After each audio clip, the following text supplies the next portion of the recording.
Oi, pessoal! Sejam bem-vindos ao nosso canal.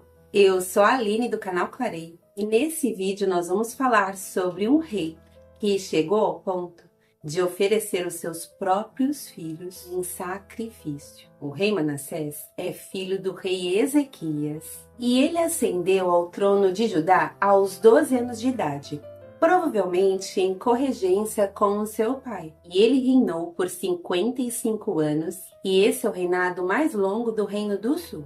Porém, ao contrário do seu pai, que havia demolido os altares idólatras, o rei Manassés reconstruiu esses altares e também construiu altares para Baal. Olha o que diz em 2 Crônicas 33, 3 e 4.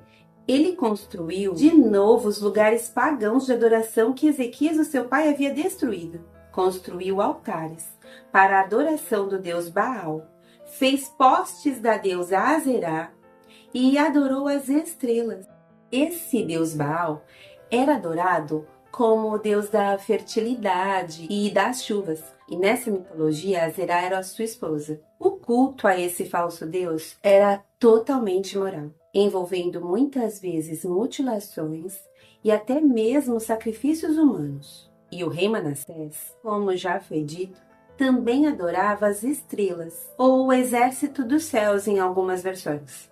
Ele chegou a, inclusive, construir altares dentro do templo, em Jerusalém, no templo do Senhor. Fez até um poste sagrado à deusa Azerá e colocou no templo. E ele também derramou tanto sangue inocente que a palavra diz que ele encheu Jerusalém de um lado a outro. E o rei Manassés foi tão longe que ele chegou ao ponto de oferecer os próprios filhos queimando em sacrifício a Moloque. E é dito que esse rei levou Judá a pecar com os ídolos que ele fez. E o povo se desviou a ponto de fazerem pior que os outros povos, sob a influência do seu monarca. Mas Deus enviou profetas para avisar ao rei e ao povo das consequências do que eles estavam fazendo. Porém, eles não ouviram. A consequência acabou chegando.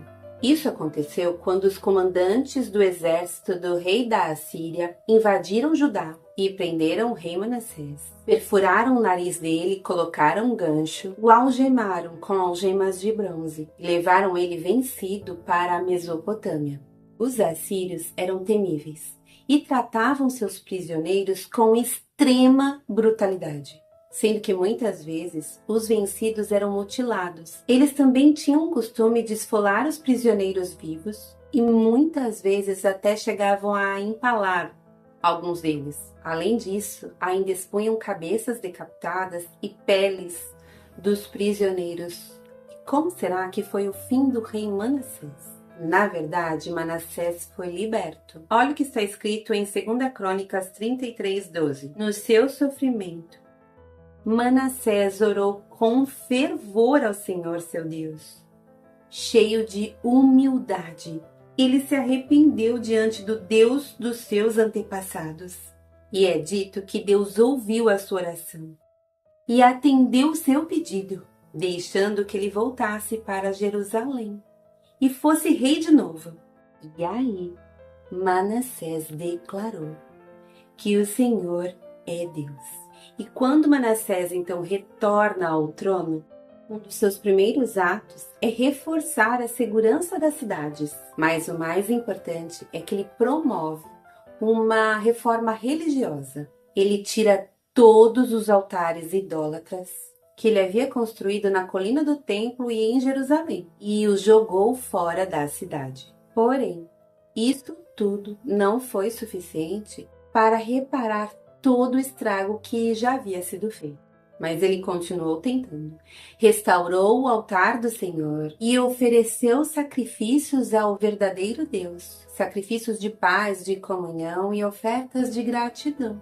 E a palavra diz que o povo continuou a oferecer sacrifícios nos altares pagãos, mas sob influência do rei Manassés, oferecia somente ao Senhor seu Deus. Manassés acabou falecendo e ele foi sepultado no jardim do palácio, e o seu filho Amon herdou o trono. Mas essa é uma história para um próximo vídeo. Lembrem-se de deixar o like, compartilhar o vídeo e se inscrever no canal. Muito obrigada por ter ficado até aqui e até um próximo vídeo.